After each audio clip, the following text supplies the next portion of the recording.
Boom! What's up mga boy? So sa video na to, magsa-soundcheck lang tayo ng Pasak MTB hubs. Tara, soundcheck na natin.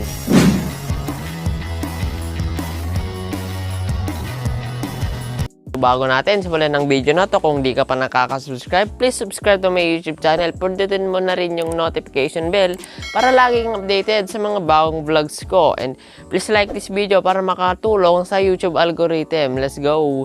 So yan yung sasoundcheck natin ngayon guys. Yan yung brand niya. Yan, pasak. Ipapasak natin to guys. Soundcheck natin to. Let's go! So yan guys, umpisa na natin sa low pedal mode.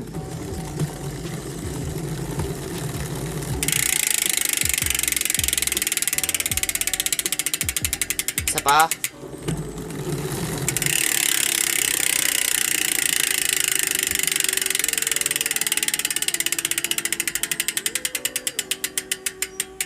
So, punta naman tayo sa medium pedal mode. Medium speed. Magdagdag lang tayo ng gears.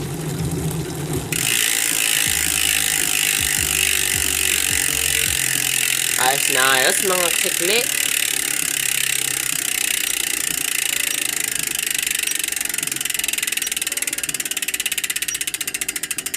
So, isa pa.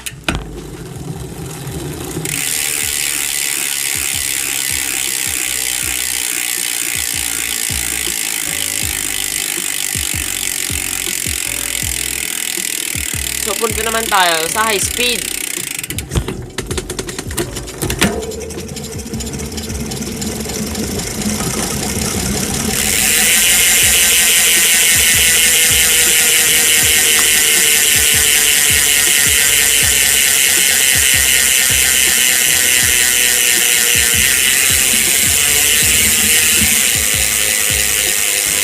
Tunog mamaw!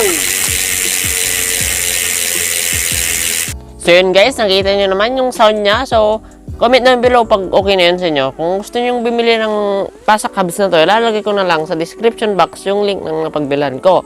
So, yung hubs na to guys, ay nakakabit pala sa aking MTB na si Rider. So yun guys, sound check ulit natin. So, ang hubs na to guys ay meron lang 4 poles. Pero yung poles niya ay merong 3 teeth per pole. So, mas malakas yung engagement kaysa sa mga 3 poles. Wala pa kasi tayong budget sa mga 6 poles o high-end hubs. Alam nyo ba ang mga presyo ng mga hubs ngayon guys? Buti sana kung mura lang, pero hindi naman. So, meron ding iba't ibang color to guys.